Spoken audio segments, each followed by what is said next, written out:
with the degrees of freedoms of mechanical systems, almost all the structures are multiple degree of freedom. But in order to understand the coherence of or dependence of different degrees of freedom upon each other, we need to understand first of all one degree of freedom system. After this, we will go for a 2 degree of freedom system or 3 degree of freedom. So, almost all the physical structures are multiple degree of freedom, have a multiple degree of freedom. But what we have a advantage, why we need to find the degrees of freedom, what we will have a output product. So मैं आपको एक simple से example देता हूँ. एक simple सा rule है जो आपने डिग्रीज ऑफ फ्रीडम के बारे में याद रखना है. कोई भी मैकेनिकल स्ट्रक्चर जिस भी डायरेक्शन में इजीली वाइब्रेट कर सकता हो, सो वो उसके डिग्रीज ऑफ फ्रीडम को डिफाइन करेगा. But we also need to understand कि जितने भी number of degrees of freedom होंगे किसी भी सिस्टम के, for example if a system have 2 degrees of freedom, then system will have a 2 natural frequencies. That system will also have a 2 resonant frequencies. That system will have a 2 mode shapes. So that's why we need to find degrees of freedom. It will help us to define that current structure will have how much natural frequencies, how much resonant frequencies, how much degrees of freedom, how much mode shapes, and so on. So it helps us for the design of a mechanical structure or a mechanical machine. So आप लोगों ने अक्सर देखा होगा कि एनसिस पे भी simulation perform की जाती है, और भी डिफरेंट सॉफ्टवेयर्स हैं तो उन पे भी सिमुलेशन परफॉर्म की जाती है डिफरेंट स्ट्रक्चर्स की. तो इसलिए की जाती है कि हमें इसके फ़िज़िकल डिज़ाइन या फैब्रिकेशन से पहले ही इसके मोड शेप्स पता चल जाएं, इसकी नेचुरल फ्रिक्वेंसीज पता चल जाएं, इसकी रेजोनेंट फ्रिक्वेंसीज पता चल जाएं, ताकि जब सिस्टम को हम डिज़ाइन कर लें तो हम उसको अवॉइड करें उन नेचुरल फ्रिक्वेंसीज या रेजोनेंट फ्रिक्वेंसीज पे उसको रन करने में. फॉर एग्ज़ाम्पल आप लोगों के पास सिंपल सी एक एग्जांपल है. एक मैकेनिकल शाफ्ट है जिसकी नेचुरल फ्रिक्वेंसी आ रही है आपके पास 30 हर्ट्ज़ एंड 120 हर्ट्ज़. एक सिंपल सी एग्जांपल आपको दे रहा हूँ. तो 30 हर्ट्ज़ वो शाफ्ट जो है वो एक आपने किसी भी मशीन में एडजस्ट की हुई है. सो अगर आप लोग उसकी अब नेचुरल फ्रिक्वेंसी निकालेंगे या रेजोनेंट फ्रिक्वेंसी फॉर एग्जांपल, तो नेचुरल फ्रिक्वेंसी सिस्टम की क्या बनेगी? अगर वो 30 हर्ट्ज़ पे मूव कर रही है, 30 आरपीएम पे मूव कर रही है और 120 आरपीएम पे, तो 30 आरपीएम को आप कन्वर्ट कर सकते हैं. 30 हर्ट्ज़ मैंने आपको बताया था. 30 हर्ट्ज़ को आप कन्वर्ट करें आरपीएम में, 30 मल्टीप्लाई बाय 60, तो ये क्या, हाउ मच आरपीएम बनेंगे? ऑलमोस्ट 1800 आरपीएम बनेंगे. सो फर्स्ट आरपीएम आपके होंगे 1800 आरपीएम. और इसके अलावा मैंने क्या बताया, सेकंड फ्रिक्वेंसी उसकी क्या मैंने आपको बताई है 120 हर्ट्ज़. तो 120 हर्ट्ज़ को मैंने आरपीएम में कन्वर्ट किया तो ये बना 7200 आरपीएम. सो हमारी जो मैकेनिकल शाफ्ट है अब ये 1800 आरपीएम पे भी मूव कर सकती है और 1700 आरपीएम पे भी मूव कर सकती है. तो अब हमें इससे ये पता चला कि ये जो 2 आरपीएम हैं हमें इनसे स्टे अवे रहना है. फॉर एग्ज़ाम्पल आप अगर वो शाफ्ट किसी मशीन में लगी हुई है तो हम उसके मैनुअल में प्रोवाइड करेंगे कि आपने इस मशीन को कभी भी 7200 आरपीएम पे भी रन नहीं करना और 1800 आरपीएम पे भी रन नहीं करना. नॉट ओनली दिस, इंस्ट्रक्शंस में ये भी मेंशन किया जाएगा कि अपना जो मैकेनिकल स्ट्रक्चर है इसको आप लोग जो है वो 1800 आरपीएम और जो आपका सेकंड वन आ रहा है 7200 आरपीएम, आप इसको इससे फास्ट ट्रैवलिंग करें. जब ये फिगर आए मींस जब ये 1500 आरपीएम पे आएगा तो एक एब्रप्ट सा वो जंप करेगा इनिशियल स्पीड में कि वो इस फ्रिक्वेंसी को टच ही ना करे. Why? Because structure will resonate otherwise. So that's why we find degrees of freedom of a systems. What is degrees of freedom? It is actually a number of independent coordinates that are required to define position of a mechanical system at any instant of time. Number of independent coordinates. अब इसका current जो formula mechanical में हम लोग interpret करते हैं, आपने अगर किसी भी सिस्टम के number of degrees of freedom निकालने हैं तो फर्स्ट ऑफ ऑल आप ये चेक करें कि उस सिस्टम में जो नंबर ऑफ मैसेज हैं वो कितने हैं। How much number of message are present in that system multiply number of independent movements. For example, if a structure can move in x direction only, then it will have only one possible type of movement. If structure can move in both x and y direction, then that structure will have two type of movements. If structure can move in x, y, z both three directions, so it will have a three direction of movements. Likewise, if structure can rotate in x direction as well, y direction as well, z direction as well, so this system will have a 6 degrees of freedom. If complete structure will have a one mass. Okay, so number of possible types of motion of a each mass. So ये possible types of motion आ जाएगी आपकी, possible type of motion.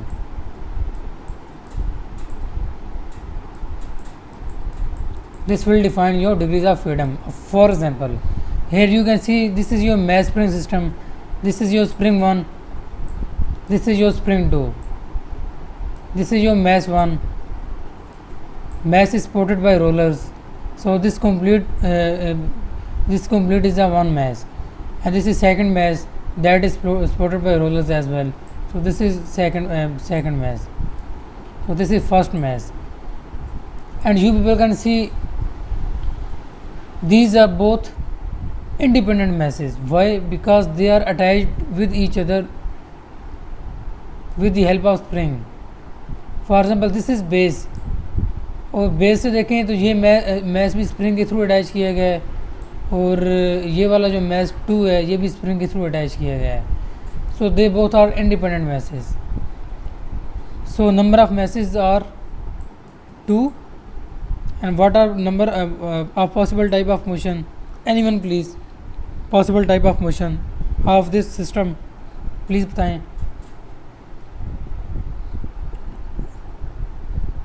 To types ही होंगे sir. Two sir, forward to backward. Types हैं. Please आप बात को understand करें.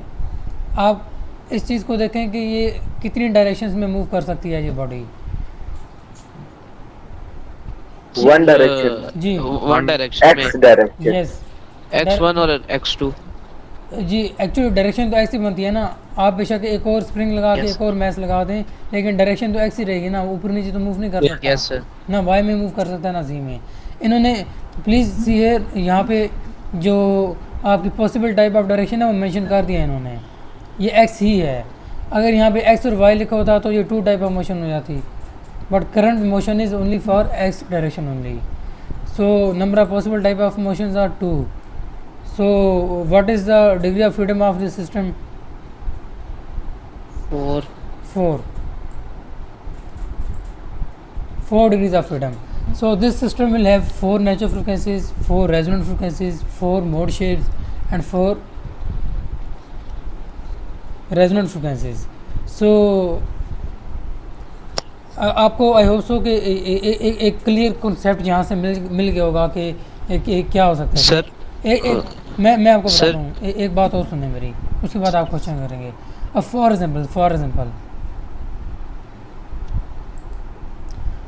Example think that this is mass 1 and this is mass 2, but हम इनको जो कनेक्ट कर रहे हैं वो कोई स्प्रिंग एलिमेंट से कनेक्ट नहीं कर रहे, ना कोई डैम्पिंग एलिमेंट है. ये एक रॉड है या कोई शॉफ्ट है जिससे हमने इसको अटैच कर दिया है, और ये के की वैल्यू फिर नहीं होगी ऑब्वियसली मैथ्स, क्योंकि आई वैल्यू होती है उसकी. प्लीज़ आप में से अब मुझे कोई बता सकता है कि अब इसके डिग्रीज ऑफ फ्रीडम कितने होंगे? Anyone please. Possible type of motion आपको पता है 1 ही है, लेकिन नंबर ऑफ मैसेज अब कितने होंगे? Yes, please sir. Number of message कितने होंगे? नंबर ऑफ मैसेज 1 ही हो जाएगा ना एक सर, जब one हो एक जाएगा. मैस के तौर पे एक्ट करेगा जी. वो. दोनों डिपेंडेंट हो. यस, ये बात मैं आपको बताना चाह रहा हूँ. अब ये कंप्लीट जो सिस्टम है आपका ये एक रिजिड बॉडी कंसिडर किया जा रहा है, और अब इसका जो मैस है वो m1 हो जाएगा, यानी कि जस्ट मैस m हो जाएगा इसका, just only one mass. So this system then will have a 1 degree of freedom. Fine. अब फॉर एग्जाम्पल एक और छोटा सा कर लेते हैं. और ये अगर आप फिर बता दें. आंसर 1 है, 1 डिग्री ऑफ फ्रीडम है इसका. ओके. अब आप लोग कंसिडर ये करें कि सपोज करें यहाँ पे ये K1 है, इसके साथ एक और छोटा सा स्प्रिंग लगा हुआ है K2. फाइन. और इसके साथ एक और छोटा सा स्प्रिंग लगा हुआ है, ये K3 है आपका, ये K4 है, और मैसेज ये दो ही हैं आपके. अब number of degree of freedom कितने होंगे? स्प्रिंग हमने डबल लगा दिए हैं. सर इतना ही रहेगा हमसे डिग्री ऑफ फ्रीडम. पहले नंबर ऑफ मैसेज बताएं, वो कितने रहेंगे? 2 ही रहेगा. 2 ही रहेंगे सर. 2. और डायरेक्शन कितनी रहेगी? वो भी 2 ही रहेगी. सॉरी 1. सर मैसेज डायरेक्शन तो 1 है ना, टोटल एक ही होगा मैसेज सर. और 2 डिग्री ऑफ फ्रीडम है ना answer. Fine. So I hope so कि आपको एक कंसेप्ट मिल जाएगा. और करंट स्टेट में इसके जो डिग्रीज ऑफ फ्रीडम आ रहे हैं, नंबर ऑफ मैसेज हमारे पास हैं 2, और पॉसिबल टाइप ऑफ मोशन है 1. अगर 2 स्प्रिंग्स लगे हुए हैं इस तरह से, और एक्चुअली अभी ये जो 2 मैसेज आपस में अटैच हैं, ये डिपेंडेंट हैं एक दूसरे के ऊपर. ऐसे ही है. Reason because one of a stiffness element is attach between them. For example अगर मैं फॉरवर्ड मोशन करता हूँ, फॉरवर्ड डिस्प्लेसमेंट करता हूँ इस सिस्टम की, तो हो सकता है ये मैस ज़्यादा आगे मूव करे, हो सकता है ये मैस जो है वो 5 cm मूव करे आगे, और हो सकता है ये वाला जो मैस है वो कितना मूव करेगा? 3 cm for example. So these both message are dependent upon each other. Motion of both message depend upon each other. और अगर मैं स्प्रिंग को हटा देता, दरमियान से रिमूव कर देता, यहाँ पे एक लिंक लगा देते हैं सिंपल, तो फिर ये क्या हो जाएंगे? इनकी डिपेंडेंसी ख़त्म हो जाएगी, फिर ये इंडिपेंडेंट हो जाएंगे. ओके. अच्छा काइंडली मुझे एक बात बता दें. अब आपके पास ये एक मैकेनिकल स्ट्रक्चर गिवन है. अब मुझे इसका डिग्रीज ऑफ फ्रीडम बताएं आप. Number of possible type of message कितने हैं इसमें? 2 टाइप्स है sir. Yes. 2 type sir, pendulum और आगे मैस Very जो good. अटैच हुआ हुआ. जिस ये सिंपल पेंडुलम का जो बोब है, this is mass 1, this is another mass spring system का mass 2. So this is 2 multiply by possible type of motion बताइए. 2 सर. 2 ही सर. X और Y. Yes very good. So 4 degree of freedom है आपके पास. Okay. So please any question till now? Sir ये जो सा आपने ये पहले वाली एग्जांपल करवाई थी, उसमें आपने पहले 2 मल्टीप्लाई बाय 2 किया था, उसमें 2 मल्टीप्लाई बाय 1 नहीं होगा कि इसकी मोशन तो 1 में है सिर्फ? यस. देखिए हमने स्प्रिंग को भी रिमूव किया था उसमें, और सम टाइम हमने मैस को जो है ना वो 1 रिजिड बॉडी भी लिया है. तो आप फर्स्ट केस की बात कर रहे हैं. फर्स्ट केस में जो है मैसेज हमारे पास 2 हैं, जो करंट केस है. करंट केस में मैसेज हमारे पास 2 है, पॉसिबल टाइप ऑफ मोशन 1 है. मोशन. तो इसका आंसर 2 डिग्री ऑफ फ्रीडम होगा. अगर वो मैंने 4 बताया था तो वो इट वाज अ मिस्टेक. ठीक है sir. Thank you sir. Anyone else? So this is another example please. आप लोग अब देख रहे होंगे, ये 1 डिग्री ऑफ फ्रीडम की एग्जांपल है. Possible type of motion 1 and mess is 1. So 1 into 1 degree of freedom. Here you can again see possible type of motion is in theta direction, and bob आप देख रहे हैं उसकी जो mass 1 ही है, so 1 into 1 1. So these both are example of 1 degree of freedom. So जब भी आप सिंपल पेंडुलम देखें जिसमें स्ट्रिंग के थ्रू एक ही बॉब को अटैच किया गया होगा, क्योंकि आप जब उसको डिस्प्लेस करेंगे मीन पोजीशन पे तो वो ओनली थीटा डायरेक्शन में ही रोटेट करेगा. It is very simple. आप लोगों को मेरी बात समझ में आ रही होगी कि जब भी आप जी सर यहाँ पे बॉब एक्स और वाई दोनों में मूव नहीं कर रहा. नो, ये एक्चुअली वो आपको बताना चाह रहे हैं, ये ये एक पिन स्पॉट है। इस पिन स्पॉट पे जो है उन्होंने एक स्टैंड को जो है वो हैंग किया हुआ है। ये स्टैंड आप दरमियान में देख रहे हैं और इसके साथ ये बॉब आपके पास प्लेसमेंट में है। फाइन, तो डिस्प्लेसमेंट जो है मीन पोजीशन, ये मीन पोजीशन है इनकी, ये थीटा में है, theta. So possible type of motion is only in theta direction, x और वाई में ये मूव नहीं कर सकता, it is not possible. Sir यही रेडियल डायरेक्शन होती है? जी जी, रेडियल डायरेक्शन ही है इसकी। So here mass is 1 and radial direction is also 1। So look here please मुझे इसका बताइए, number of degrees of freedom कितने होंगे इसके, नंबर ऑफ पॉसिबल मैसेज कितने हैं इसमें? 2 sir. Possible type of motion? 1। Yes. So one type Yes. possible type of motion. So here number of message number of message 2 है, 2 है sir. And possible type of motion 1 है, Motion. 2 है। 2 है sir. अब Two इस radial चीज़ को Sir understand करें two आप। होंगी सर, थीटा Sir, 1 और थीटा radial 2 दोनों होंगी सर। 1 है सर। जी 1 है सर। 1 होगी सर। सोचें, दोबारा सोचें। 2 है अब- सर। अब 2 होंगे सर। अब दोबारा दो थीटा होंगे। 1 और थीटा 2 दो रेडियल डायरेक्शंस, एक थीटा थीटा 1 है 1 और और एक थीटा थीटा 2 2 सर दोनों होंगी इसमें। लिसन टू मी, एक टाइम पे एक ही जगह पे नहीं मूव करेंगे। Look here, this is mass 1, this is mass 2। यहाँ पे भी आप लोगों को x1 और x2 तो मिल रहा था ना, लेकिन आपने जो कंसिडर किया था वो ओनली x कंसिडर किया था। रीज़न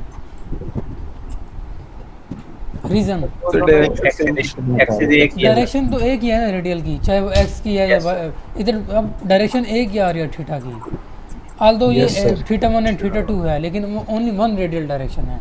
आप रेडियल डायरेक्शन पे फोकस करें कि वो कितने डिग्रीज में मूव कर रहा है। तो 2 × 1 1 2 हो जाएगा।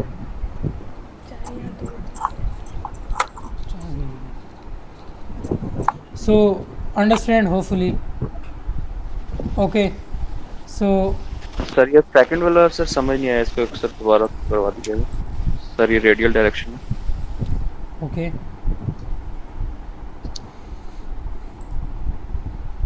यस। नंबर ऑफ मैसेज कितने हैं इसमें? 2। और possible type of motion is only in 1 radial direction. How? Example, आप लोगों ने सिंपल मैथ प्रिंट सिस्टम देखा, इसमें मैसेज 2 हैं आपके पास, M1 एंड M2। जब आप M1 को डिस्प्लेस करेंगे, जब आप M2 को डिस्प्लेस करेंगे 5 सेंटीमीटर, हो सकता है M1 जो डिस्प्लेस हो रहा हो उस वक्त वो 3 सेंटीमीटर हो रहा। जब ये वापस आ रहे होंगे तो हो सकता है MS1 4 सेंटीमीटर डिस्प्लेस हो रहा हो और M2 3 सेंटीमीटर डिस्प्लेस हो रहा हो। सो that's Y possible type of motion is only in x direction, but जो उसका मैग्नीट्यूड है वो वेरी कर रहा है। जो मैग्नीट्यूड है उसको हमने x1 और x2 से रिप्रेजेंट किया है, जो मैग्नीट्यूड होगा, बट डायरेक्शन को ओनली इसमें क्या आ रही है, x आ रही है। इसलिए हमने जो इसकी डायरेक्शन को कंसिडर किया ओनली x डायरेक्शन को कंसिडर किया है। अब यहाँ पे आप देखें, आपके पास मैसेज तो 2 हैं, आपने सपोज 10 डिग्री मूव किया, मैस 2 को 10 डिग्री मूव किया, तो इट मे बी पॉसिबल जो आपका थीटा 1 है वो 7 डिग्री मूव हो। ये फॉरवर्ड डायरेक्शन की बात कर रहा हूँ। इसी तरह जब ये बैक आएंगे तो हो सकता है जो M2 है वो आपका 9 डिग्री या 8 डिग्री मूव करे, तो वहाँ पे M1 जो है आपका M1 कितना मूव कर रहा हो, 6 degree. Fine, you people can observe that radial direction is only 1, that is this and this, forward backward. Radial direction is only 1, that is theta, but magnitude is different. Formula में हमने study किया कि type of motions, either translational motion or rotational motion. Here rotational motion or radial motion is only in one direction, but of different amplitudes. So 2 × 1 1, 2 × 1 2। आपको ये बात समझ में आ रही है मेरी, मैं क्या कहना चाह रहा हूँ? Yes sir. Yes sir. So in this वे ये 2 डिग्रीज ऑफ फ्रीडम ही बनते हैं। एग्जांपल लुक हेयर, यहाँ पे नंबर ऑफ मैसेज कितने हैं? ये डिपेंडेंट मैसेज हैं या इंडिपेंडेंट मैसेज हैं? डिपेंडेंट। डिपेंडेंट है सर। और यहाँ पे आप देख रहे हैं, यहाँ पे ये लिंक डिस्कनेक्ट है। डेट मीन्स कि ही सेइंग कि यहाँ पे मैसेज अटैच हैं इसी तरह से।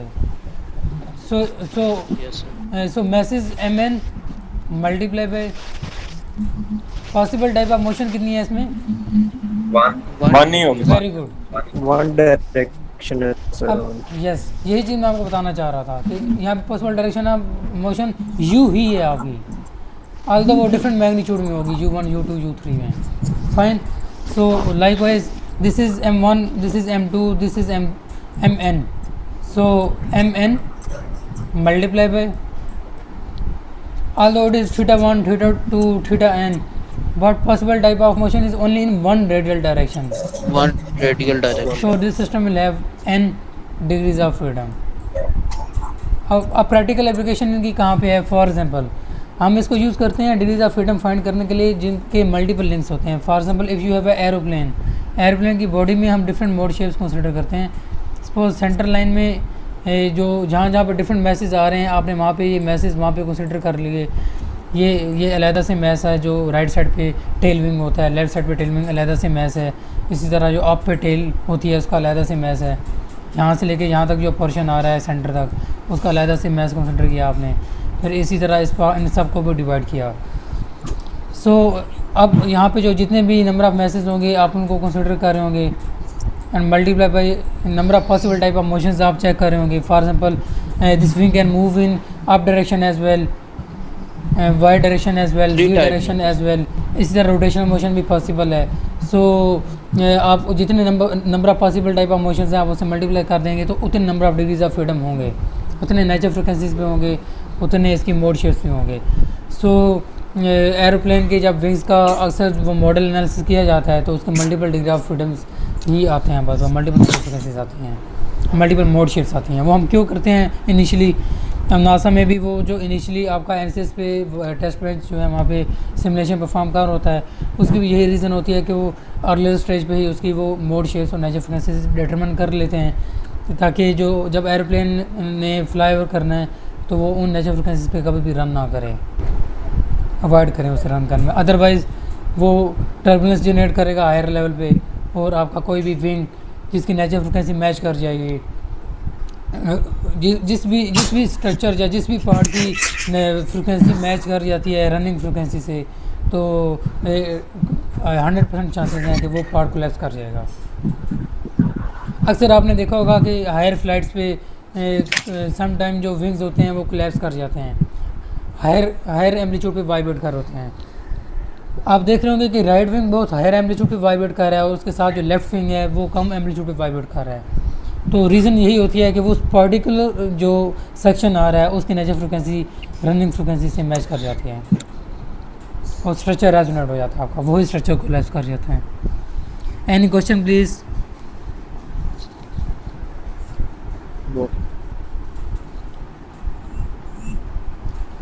So freeze frame description of motion of mass spring systems, इसको आप लोग जो है वो खुद देख लीजिएगा। ये इक्विलिब्रियम पोजीशन है किसी भी बॉडी की, इसमें जो है वो डिफ़ाइन की गई हैं different initial boundary conditions. So this is not very important with respect to your exam point of view. इसमें जो है वो डिफरेंट स्टेट्स आपको डिफ़ाइन की गई हैं। फॉर एग्जांपल ये इनिशियली इक्विलिब्रियम कॉन्फ़िगरेशन है किसी भी बॉडी की, और सपोज आपने टाइम t नॉट पे इस बॉडी को डिस्प्लेस किया है, तो इनिशियल पोजीशन इसकी ये थी, आपने इस बॉडी को यहाँ तक स्ट्रेच किया और यहाँ पर आने के बाद जो है आपने जब टोटल एम्पलीट्यूड इसका यहाँ पे x=a हुआ तो आपने इसको रिलीज़ कर दिया। तो फर्स्ट स्टेट पहले वो यहाँ पे आएगा, फिर यहाँ पे आएगा, फिर थोड़ा आगे, फिर आगे, फिर आगे एंड सो ऑन। ये इसकी मूवमेंट को डिफ़ाइन कर रहा है और हर मूवमेंट पे जो है वो जो टाइम पीरियड होगा वो क्या होगा वो यहाँ पे उन्होंने डिफ़ाइन कर दिया है। What is spring? Spring is a stiffness element and it has ability to store potential energy. What is mass? Mass is a inertial body which is capable of acquiring kinetic energy. What is damping element? What is damping? Damping is the ability of body to dissipate energy. And what is damping element? It is the element which will dissipate energy of a system. So you can see definition involved in the energy dissipation. What is actuator? Actuator is the element that apply an external forcing or impose a prescribed motion on parts of a system. Whenever you apply external force to excite any structure, so you will need to use a actuator. For example, अक्सर जब physically test bench किया जाता है mode shapes find करने के लिए aeroplane की wing को, तो अक्सर आपने देखा होगा कि डिफरेंट मोड शेप्स पे सेंसर्स वो प्लेस करते हैं जितनी नोड शेप्स बनती हैं। और क्योंकि इनिशियली एक्चुअल में तो जो एरोप्लेन होता है वो 3000 फीट पे जो है वो एटमॉस्फेयर में जब इंसर्ट किया जाएगा तो उस पर जो मैसेज लग रही होंगी या फोर्सेस लग रही होंगी वो उस पर एक्साइट करते हैं। लेकिन जब आप एक आइसोलेटेड एनवायरनमेंट में एक्सपेरिमेंट परफॉर्म कर रहे होते हैं और किसी भी एरोप्लेन विंग को या एरोप्लेन स्ट्रक्चर को आप उसको टेस्ट कर रहे होते हैं, तो आपको वही फोर्स जो उसको एटमॉस्फेयर में लगती है वही फोर्स आपको आइसोलेटेड एनवायरनमेंट में भी लगाना पड़ती है उस पर। तो वो जो मैं समझता हूँ कि वो जो फोर्स होगी जो आपको रिक्वायर्ड होगी वो आप जो है वो एक्चुएटर से ही लगाते हैं वहाँ पे।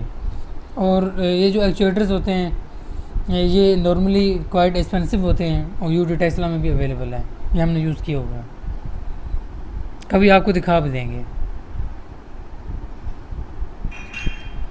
Springs acting in series, so whenever you see that springs are connected with each other in series, then they will experience same tension and compression. Both springs will experience same tension and compression. So total जो deformation होगी body की वो अब आप किस तरह से calculate करेंगे? Deformation force F D is equal to K X. Yes, ये के इक्विवेलेंट मैंने क्यों लिखा? हम इसका इक्विवेलेंट स्टिफनेस एलिमेंट निकालेंगे जब वो सीरीज़ में कनेक्ट होंगे। कीप इन माइंड जब भी स्प्रिंग सीरीज़ में कनेक्ट होंगे तो आप उनको जो ऐड करेंगे वो पैरेलल में करेंगे। तो आप इसका जो के इक्विवेलेंट है वो कैसे निकालेंगे? 1/K1 plus 1/K2। Fine. So in this वे यहाँ से जो जब आप इनको ऐड अप करेंगे और एट दी एंड आप के इक्विवेलेंट की वैल्यू निकालेंगे। So this is your K equivalent. अब आपने क्या किया है कि आपने टू स्टिफनेस एलिमेंट को इक्विवेलेंट स्टिफनेस एलिमेंट में कन्वर्ट कर दिया है। अब इसका फ़ायदा क्या होगा कि again mass will experience same vibration pattern, but आपने अब जो है टू स्प्रिंग्स को इक्विवेलेंट में कन्वर्ट कर दिया है। So this system is called equivalent system.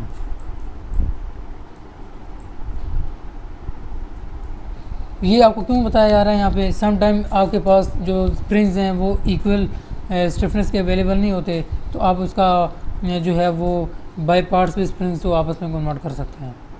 For example एक स्प्रिंग की वैल्यू आ रही है 3000 न्यूटन पर मीटर, तो आप उसको 4 पार्ट्स में भी उसको प्लेस कर सकते हैं अगर सेम स्टिफनेस एलिमेंट अवेलेबल नहीं है। इसके अलावा आप इसको यहाँ पे परफॉर्म कर रहे हैं to simplify different mechanical structures. So you can see here for example if springs are attached in parallel motion, this is K1 and this is K2. In this case mechanical system will experience same deformation but different tension and compression. Fine. Series के case में क्या था? आपके system में equivalent tension and compression थी but different deformation थी। And जब आपके सिस्टम में जो स्प्रिंग्स हैं वो पैरेलल मोशन में होंगे तो उस केस में क्या है कि आपके सिस्टम में जो डिफॉर्मेशन हो रही होगी वो इक्विवेलेंट होगी, बट डिफरेंट क्या होगा? जो उसमें टेंशन एंड कंप्रेशन है वो डिफरेंट होगी। एंड इस केस में जो आप इक्विवेलेंट स्टिफनेस है वो निकालेंगे जब भी स्प्रिंग्स आपके पैरेलल में लगे होंगे तो आपने उनको सीरीज़ में ऐड कर देना है. So you can see K equivalent is equal to K1 plus K2. So this is equivalent system.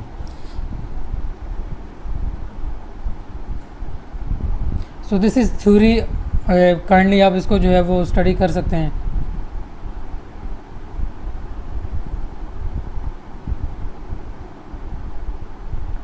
Hair you can see math spring system में आप लोगों ने देखा कि वहाँ पे स्प्रिंग स्टिफनेस कैसे निकालते हैं. F is equal to K x से या F इज इक्वल टू के डेल्टा से. यहाँ पे जो x होता है वो डिफॉर्मेशन होती है. इसी तरह आपके पास now this is your cantilever beam. This cantilever beam have length L and diameter D. और यहाँ पे आप देख रहे हैं फोर्स F0 Z की जा रही है. तो इस केस में जो आपके पास स्प्रिंग जो इस स्ट्रक्चर की जो स्टिफनेस होगी वो आप कैलकुलेट कर सकते हैं. K is equal to E/L where E is elasticity of body जिसकी वैल्यू डिपेंड करती है मटेरियल पे. ये वैल्यू नॉर्मली गिवन होती है. एरिया आप यहाँ से निकालेंगे जितना डाया होगा उससे एरिया कैलकुलेट कर लेंगे और लेंथ जो इधर गिवन होगी. तो ऐसे से आप K की वैल्यू फाइंड कर सकते हैं. इसी तरह अगर मैथ स्प्रिंग सिस्टम है आपके पास तो यहाँ पे आप देख सकते हैं K is equal to F0 upon delta L. F0 जो फोर्स अप्लाई की जा रही है और जितनी डिफॉर्मेशन उसमें इंड्यूस हुई है वो आप कैलकुलेट करें तो उससे आप जो K की वैल्यू फाइंड कर सकते हैं. सो नॉर्मली ये फार्मूलाज गिवन होते हैं जो बहुत कॉमन फार्मूलाज हैं. जैसे मैथ स्प्रिंग सिस्टम का फार्मूला है F equal to K delta. ये आप FSC पढ़ते आ रहे हैं. So I do not think so कि ये फार्मूला आपको कभी गिवन होगा. So point here is that we are going to calculate natural frequency of a system. Before going for natural frequency of system let me define one of the most important term of any vibrating structure, that is omega n. Omega n is actually a radial frequency. होगी ये भी natural frequency but it will be a radial, it will be in radial terms. Omega n. What is omega n? Radial frequency of mechanical system depends upon its stiffness value and its mass only. So आपसे अगर कोई पूछे on what parameters natural frequency of system depend, then you will answer it depends upon stiffness of a system and mass of system. Likewise अब जो cantilever beam है, cantilever element है, इसकी कोई ना कोई स्टिफनेस है जो हम इधर से कैलकुलेट कर रहे हैं. तो इसकी भी जो अभी आपके पास होगी नेचुरल फ्रिक्वेंसी वो किस पे डिपेंड कर रही होगी? स्टिफनेस और इसका जो टोटल मैस होगा उस पर. Fine. And how we can calculate natural frequency? This is rotational frequency. Natural frequency can be calculated as Fn is equal to 2 pi K/m. 2 pi omega. Yes, very good. No, omega is equal to 2 pi F होता है ना. आप लोग को याद हो अगर. Yes sir. 1/2. सो ये 1/2 पाई होगा. ओमेगा. ओके. सो ये कन्वर्जन आप लोग कर सकते हैं आपस में इनकी. Omega is equal to 2 pi F होता है तो जब ओमेगा की वैल्यू होगी K/m स्क्वायर रूट, सो F की वैल्यू होगी 1/2 पाई K/m. So this frequency what will be unit of Fn. Fn की यूनिट्स क्या होंगे? Hertz. Very good. Hertz. Hertz या पर सेकंड. और पर सेकेंड. और जो आपके पास ओमेगा के यूनिट्स होंगे वो क्या होंगे? रेडियंस. रेडियंस होंगे सर. रेडियंस पर second. Yes. Understand. What is Fn? Fn means hertz. What is hertz? Cycles पर सेकेंड. फाइन. साइकिल्स पर सेकेंड. हर्ट्ज यही होता है ना. Yes sir. इसी तरह जो ओमेगा है ना, जो रोटेशन फ्रीक्वेंसी है इसमें रेडियन पर सेकेंड होगा. So take care of units. This is your cantilever beam and it will displace delta L. So deformation is delta L. This is mass spring system. Here deformation is delta L. In this case stiffness is calculated as 3E/L. In this case stiffness is F over delta L. तो ये सब वही चीज़ें हैं. सो इसी तरह जितने भी मैकेनिकल सिस्टम्स होते हैं, for example simple supported beam है, फिक्स्ड बीम है, या कोई भी बीम है, या कोई भी मैकेनिकल स्ट्रक्चर है, तो कुछ ऐसे स्ट्रक्चर्स होते हैं जिनकी कैलकुलेटेड जो है आपके पास स्टिफनेस एलिमेंट्स होते हैं। जैसे ये आपको बता रहा हूँ, ये सिंपल सपोर्टेड बीम है, जब भी आप देखें कि जो स्टिफनेस एलिमेंट है वो सेंटर पे पोजीशन किया हुआ है, तो इट इज़ क्वाइट सिंपल, आप ये फार्मूला वहाँ पे प्लेस कर दें। लेकिन ये कब फार्मूला प्लेस होगा? जब आपका स्टिफनेस एलिमेंट सेंटर में होगा at distance of L. Fine. So आप के इक्विवेलेंट निकाल सकते हैं यहाँ से।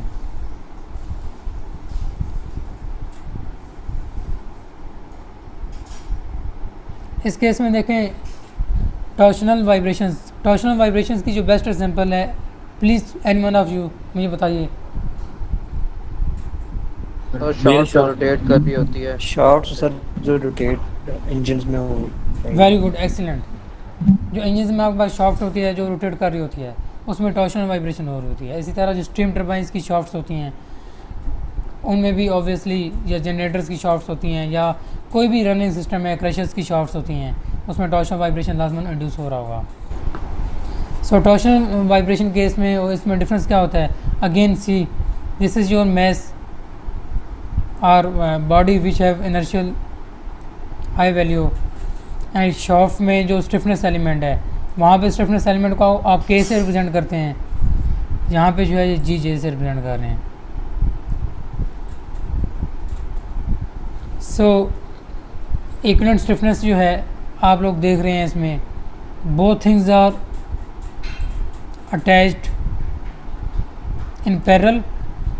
ये दो मैसेज हैं आपके पास और इन दोनों को पैरेलल में अटैच किया गया है। स्प्रिंग्स पैरेलल में होंगे अभी इस केस में। सीरीज़ में कब होंगे? जब जो एक दूसरे के साथ अटैच होंगे। तो पैरेलल केस में आपने किस तरह से स्टिफनेस को ऐड किया? इसकी इस पूरे पार्ट की जो स्टिफनेस है और इसकी जो स्टिफनेस है, इन दोनों को हम सीरीज़ में ऐड कर देंगे तो के इक्विवेलेंट आ जाएगा हमारे पास। इस पार्ट की जो स्टिफनेस होगी वो क्या होगी? G J over L1। What is G? Anyone? Modulus of rigidity. Yes, modulus of rigidity. And J1 जो है वो आपको डिस्क से मिलेगा, polar movement of inertia. And what is L1? This is length. Length sir होगा। ये length जो होती है हमेशा सेंटर से सेंटर होती है। ये सेंटर है ना, यहाँ से ये सेंटर तक होगी। इसी तरह इस जो पार्ट की लेंथ होगी वो भी इसी तरह होगी, ये सेंटर से सेंटर होती है। तो G2 J2 और L2। लाइकवाइज जो ब्रिजेस होते हैं आपके पास या जो फ्लाईओवर्स होते हैं आपके पास, फ्लाईओवर जो है उसके जो बीम्स होते हैं वो एयर में इंसर्ट होते हैं और ब्रिजेस के जो बीम्स होते हैं वो वाटर में इंसर्ट होते हैं। तो अब ये जो केस डिस्कस कर रहे हैं ये वाटर के केस में है। सपोज़ आपका जो फ्लाईओवर है वो उसके जो बीम्स हैं वो वाटर में इंसर्ट है, तो इस केस में जो आपकी के की वैल्यू होगी वो डिपेंड करेगी K into density of fluid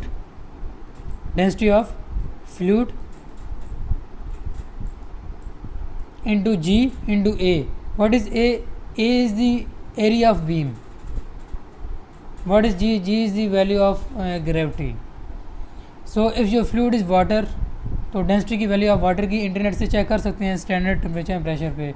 जी की वैल्यू 9.8 होगी और एरिया आप डिपेंड करता है बीम अगर सर्कुलर शेप में है तो उसका और एरिया होगा, अगर वो स्क्वायर शेप में है तो उसका और एरिया होगा। So in this way you can calculate stiffness of that beam. अगर यही स्ट्रक्चर एयर में इंसर्ट है तो आप डेंसिटी ऑफ एयर चेक करें और जी की वैल्यू पता है आपको, ए की वैल्यू आप पता चला सकते हैं तो आप के की वैल्यू फाइंड कर सकते हैं। तो इससे क्या होगा, जब आप फोर्सेस पे अप्लाई करेंगे तो आप उनको ये बता सकते हैं कि आपके स्ट्रक्चर में डिफॉर्मेशन कितना होगा। So it is quite interesting subject. I hope so आप लोगों को जो है वो इंटरेस्टिंग लग रहा होगा ये। तो इट इज़ वेरी सिंपल। अगर बीम जो है वो वर्टिकली इंसर्ट होता है वाटर में और ये ऊपर से फ्लाईओवर जा रहा होता है, आपको यूँ बीम्स लगे होते हैं, फाइन। तो इसमें जो डिफॉर्मेशन होगा बीम में वो कैसे होगा? इस डायरेक्शन में होगा या इस डायरेक्शन में होगा? वाई में होगा। यस, वाई में होगा।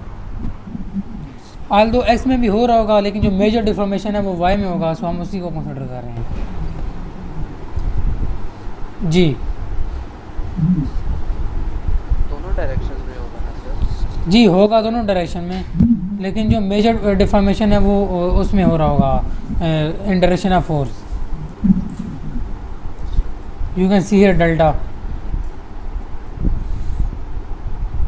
अब देखें ना, कुछ डिफॉर्मेशन तो जब कोई फोर्स नहीं लग रही तो बॉडी का कोई ना कोई अपना मैच तो है ना। फॉर एग्जांपल आप ऐसे समझिए फ्लाईओवर से कोई भी व्हीकल नहीं उसमें जा रहा, फ्लाईओवर बिल्कुल जो है एम्प्टी है, तो इस केस में जो फोर्स लग रही होगी वो क्या होगी, ग्रेविटी फोर्स होगी। जितना ब्रिज का मैच होगा इंटू 9.8, तो वो जो फोर्स आ रही होगी वो डिफॉर्मेशन फोर्स होगी, ठीक है। लेकिन इन केस अगर कोई एक्स्ट्रा एक्चुएटर फोर्स लगाते हैं या कोई व्हीकल मूव कर रहा है तो उसका जब मैच उसमें ऐड होगा तो एक्स्ट्रा से फोर्स लगेगी, एक्स्ट्रा से डिफॉर्मेशन होगी।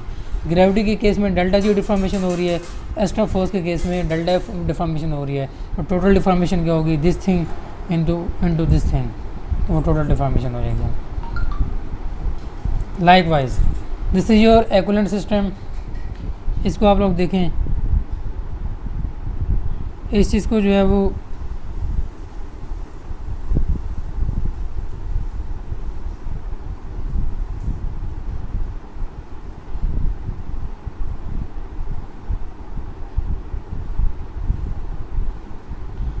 जी इस केस में देखें डिफरेंट स्ट्रेचेस के जो हैं वो उन्होंने आपको स्टिफनेस एलिमेंट कन्वर्ट करके दे दिए हैं, ये आपको पेपर में गिवन होंगे।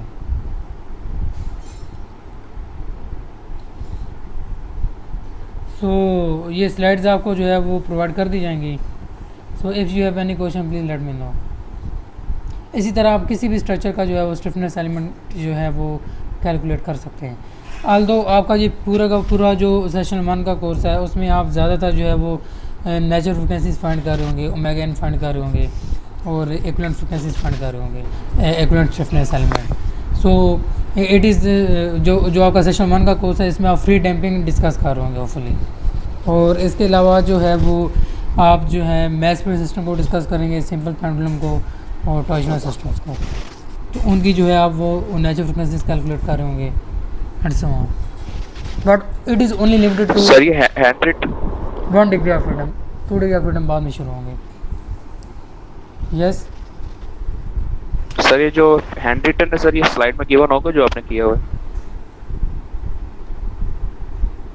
नो ये अब ये तो उसमें नहीं मिलेगा ना, ये आपको रिकॉर्डिंग में मिल जाएगा। सर ये जो रिकॉर्डिंग में मिल जाएगा जी वो अपलोड कर देंगे, उसमें स्टेप बाय स्टेप जो किया है उसमें वो रिकॉर्डिंग में आ रहा होगा। Any question please? सर वो जब हम ओमेगा इस और एफ के बारे में आप बता रहे थे वो वाला वापस बता देंगे। यस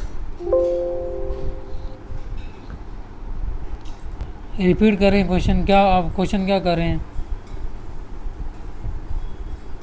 सर ओमेगा और एफ के बारे में आप बता रहे थे, नेचुरल फ्रीक्वेंसी और रोटेशनल फ्रीक्वेंसी, उसके बारे में फिर से बता दें। मैं समझा नहीं आ गया। ओमेगा और सर ओमेगा एन और एफ एन जो आपने बताया नहीं था, नेचुरल फ्रीक्वेंसी और रेडियल फ्रीक्वेंसी जी, वाला, जी। वो वाला जी उस फार्मूला के बारे में बता दूं? वो कह रहा है वो रिपीट कर, वो रिपीट कर। ओके सपोज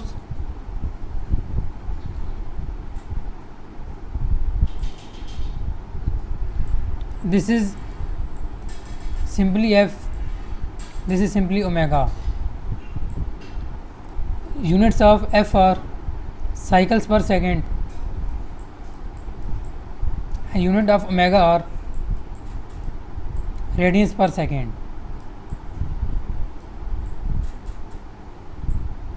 फार्मूलाज की बात करते हैं। ओमेगा n के केस में if you have simple mass spring system, if system have a mass m1 and stiffness k1,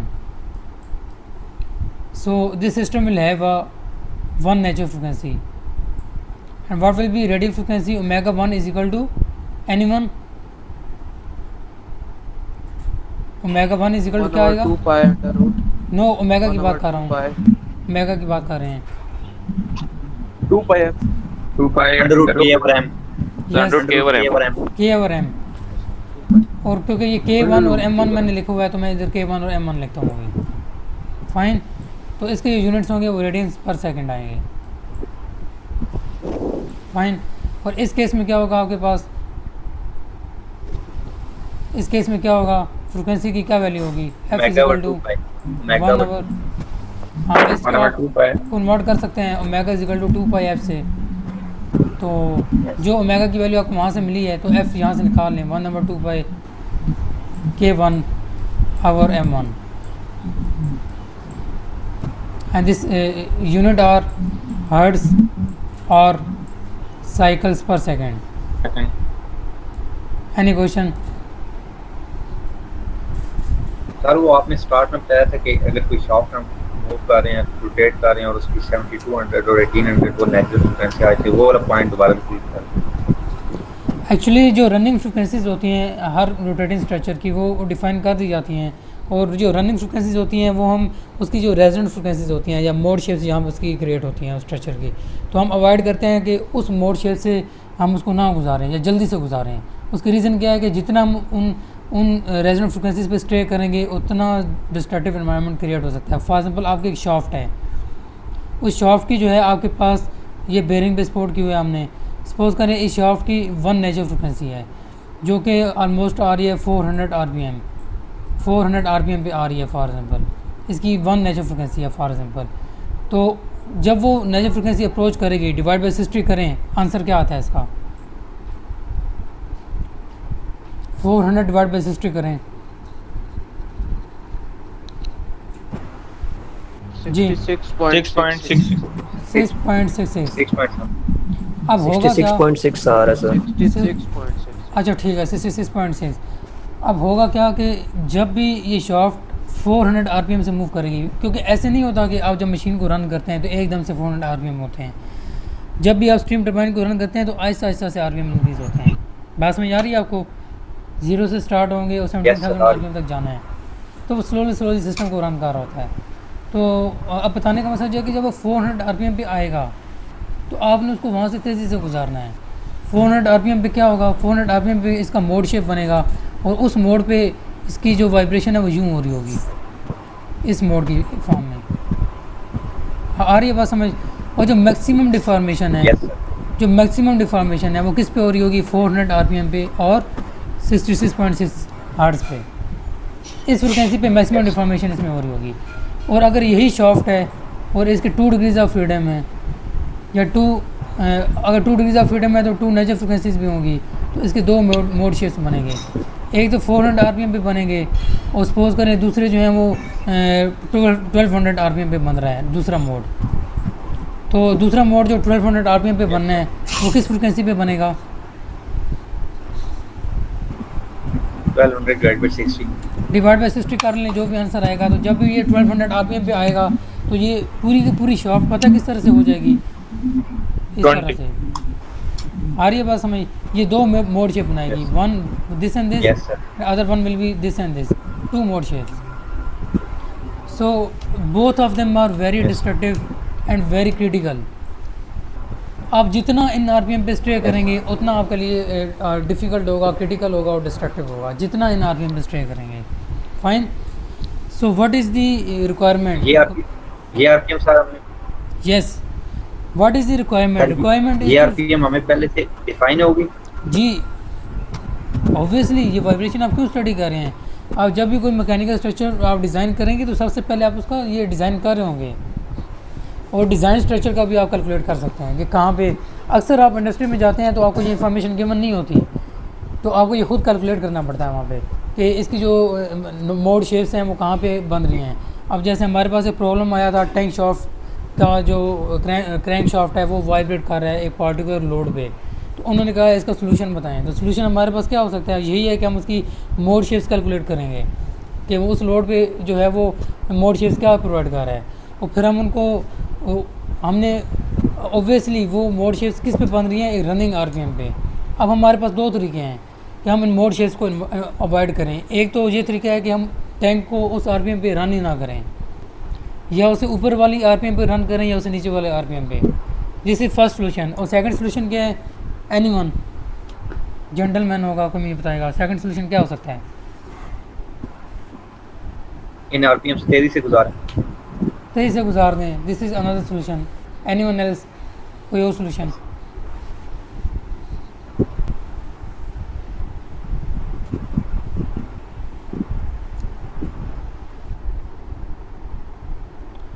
can we change natural frequency of system? क्या ऐसा पॉसिबल है कि हम उस सिस्टम की नेचुरल फ्रिक्वेंसी चेंज कर दें? यस सर, कर सकते हैं। कर सकते हैं ना? मैथ चेंज हो जाए। एग्जैक्टली, मैच चेंज कर लें या स्टिफनेस एलिमेंट। मैच कैसे चेंज कर सकते हैं? कोई चीज़ ऐड कर लें या रिमूव कर लें। जब कोई चीज़ ऐड करेंगे या रिमूव करेंगे, फॉर एग्जाम्पल मैं एक्स्ट्रा मैच लगा देता हूँ शॉर्ट पे यहाँ पे बैलेंसिंग फॉर्म में, तो उससे क्या होगा? मैच चेंज हो जाएगा। मैच चेंज होगा तो नेचुरल फ्रिक्वेंसी भी चेंज हो जाएगी और रनिंग आरपीएम अब चेंज हो गए हैं। अब हो सकता है ये चीज़ 300 आरपीएम पे आ गई हो और ये चीज़ जो है ये 900 आरपीएम पे आ गई हो। सो अब क्या हो गया? अब अगर रनिंग आरपीएम जो उनको रिक्वायर्ड थे वो 400-1200 थे, तो वो सेफ हो गए हैं। So in this way you can either change stiffness element or you can add or remove mass from a body, or either you can run our system from the resonant frequencies. So we have difficult solutions. So we are in search of these solutions.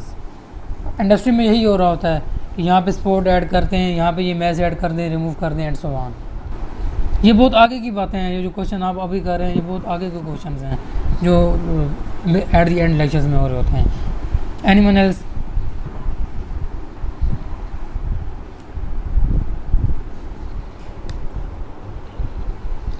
आपका आप दोनों section के सी आ रहे हैं, kindly online आके मुझे बताएं कि कितने लोग आज आए हुए हैं और ये इतने ज़्यादा एब्सेंट क्यों हैं आज। 63 people are just hair.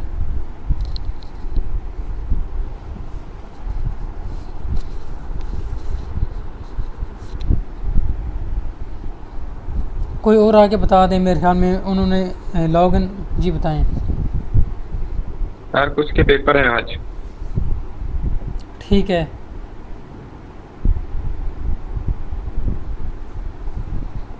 Anyway okay fine. आज आपको मटेरियल भी शेयर कर दिया जाएगा और अटेंडेंस लिंक भी, तो काइंडली अटेंडेंस मार्क कर दीजिएगा। Yes sir. अटेंडेंस का टाइम कब तक होगा? आप रात तक लगा सकते हैं, till evening. This is only for first lecture because most of people have summer exams, so I think उनको जो है वो रिलैक्सेशन दी जाए। Okay, what is resonant frequency? Obviously it is a point where system will have a maximum excitation or abrupt excitation. एक sudden increase आता है vibration amplitude में एक पार्टिकुलर फ्रिक्वेंसी पे। वो जो फ्रिक्वेंसी होती है वो रेजोनेंट फ्रिक्वेंसी होती है और इसी को कैलकुलेट करने के लिए ये सारा वाइब्रेशन एनालिसिस परफॉर्म किया जाता है कि क्या रेजोनेंट फ्रिक्वेंसी है और किस तरह से इसको अवॉइड करें। जी animal else? I think so we have to stop our lecture now. Hope to see you soon. In coming lectures inshallah we will perform mathematical modeling.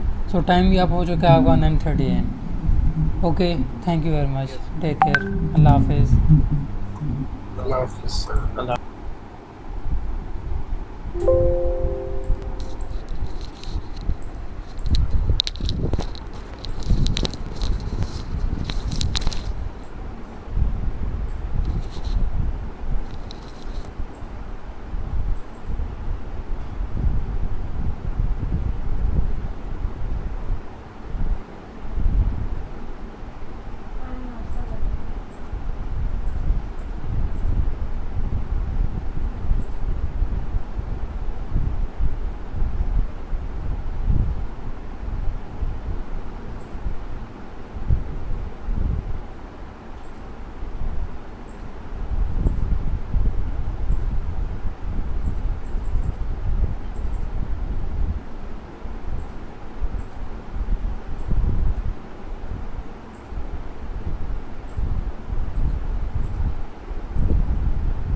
इसके physical bad system type of जो display हो रहा हो running